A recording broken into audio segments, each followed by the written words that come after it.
The latest generation of the Honda Civic has been drawing rave reviews since it was introduced last year, and it's been winning awards. I love driving the sedan. And here we have the 2022 Honda Civic Hatchback. Let's take it for a spin today on Family Wheels.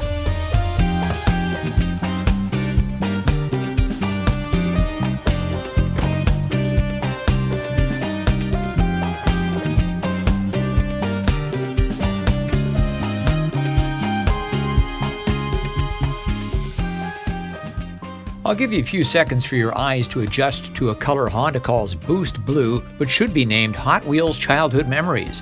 I have a brief request. Give Family Wheels a like. It'll help spread the word. Leave a comment, subscribe if you don't already, and click the little bell to be notified of new reviews. Thanks for your support. Now, if you're actually in the market for a compact sedan, I'd say put this video on hold and send an email or call your local Honda dealer and just buy it. That's how good this car is. I think the only thing that approaches it really is the Mazda 3 and maybe the VW Golf, but the regular Golf is not sold in North America anymore. It's the GTI, which has way more horsepower than this car. Both the 22 Civic sedan and this car, the hatchback, have a very similar feel, and that's for obvious reasons. However, the hatchback is 5 inches shorter than the sedan, well, 4.9 inches shorter. Nonetheless, you have a great deal more room in the back, 24.5 cubic feet of space with the rear seat up. And the similarities between the two, the hatchback and the sedan, are all very positive. You get just a terrific view out the front. That's because from the previous generation, they changed the windshield pillar location. The upper trims of the Civic Hatchback, and that includes our Sport Touring version, which is the top spec, you get a 4-cylinder, 1.5-liter turbocharged engine with 180 horsepower. At the lower trims, we have a 2-liter naturally aspirated, that is non-turbo engine that puts out 158 horsepower. Honda expects a substantial minority of drivers will go for the 6-speed manual transmission I'm using here. And I can see why. It's a lot of fun. There is an issue, and it's called rev hang. That is where the revolutions per minute, the engine speed, hangs after you push the clutch in and select the next gear. So drop it down to second, wind it up a bit, get ready to shift, and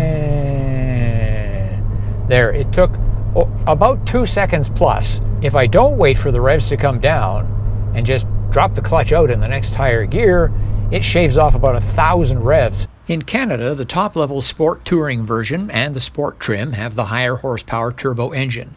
And the top two US specifications, Sport Touring and EXL, also have the 180 horsepower unit.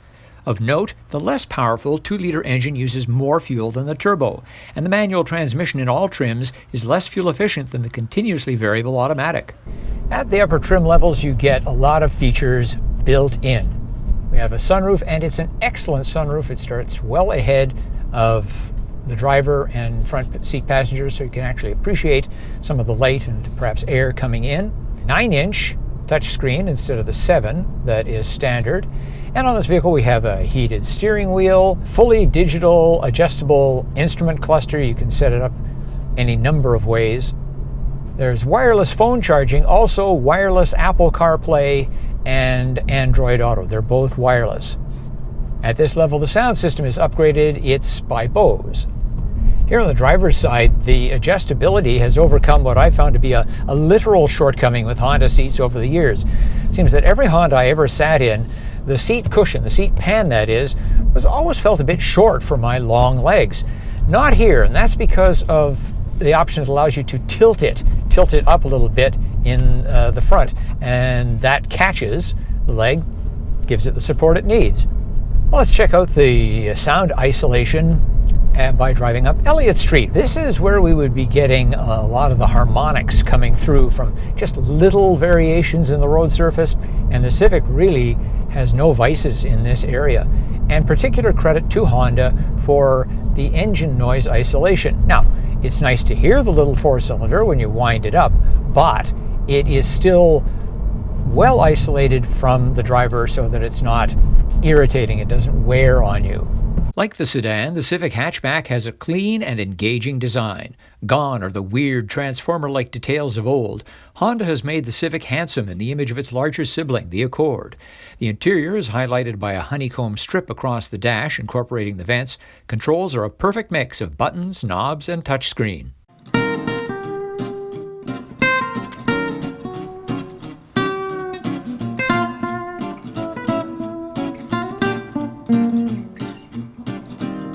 Our typical cargo of 3 bags of groceries, a backpack, and a stroller are no problem for the Civic Hatchback. And really, they weren't a problem for the Civic sedan either, but of course the difference between a hatchback and a sedan with a trunk is you get the height. The trunk cuts in here and that's it. Whereas here you can stuff more things up top. And of course, once you fold the seats forward, then you get a really nice big increase in cargo capacity. But even as we are with the rear seat folded up, the Civic Hatchback tops everything in its class as far as cargo space goes. That 24.5 cubic feet of cargo space is not completely flat due to a small rise at the forward end. Underneath the cargo floor is a temporary spare tire, always a welcome sight. More kudos to Honda for this clever cargo cover, which operates side to side, takes up very little space, and never has to be removed when the rear seat is folded. Honda does not provide a figure for space gained by folding the rear seat, but it's obvious that much more room is added.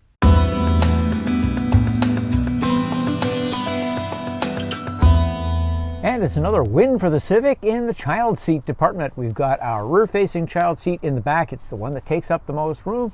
Here in the front, I've got at least a couple of inches ahead of my knees. So good work, Honda. I'm 5 feet 11 inches tall. That's 180 centimeters. And I'm having a good time here in the back seat of the Honda Civic. It's with the driver's seat set for me up front. And I've got plenty of knee room, really just lots and lots. My feet are not touching the seat bottom. Also, we have some niceties back here, particularly seat heat, and we've got 2 USB-A ports. On the negative side, however, we have no HVAC vents in the center for the rear seat, just the heat that comes from under the seats in front. Also, there really isn't much storage back here. There's no cubby in the center. There's just these little pockets in the doors. That's our look at the 2022 Honda Civic Hatchback. Such an impressive car. But what do you think? Leave a comment. Of course, thank you for giving us a like, and thanks for subscribing. As always, thanks for watching. I'm Richard Detman. I'll see you next time on Family Wheels.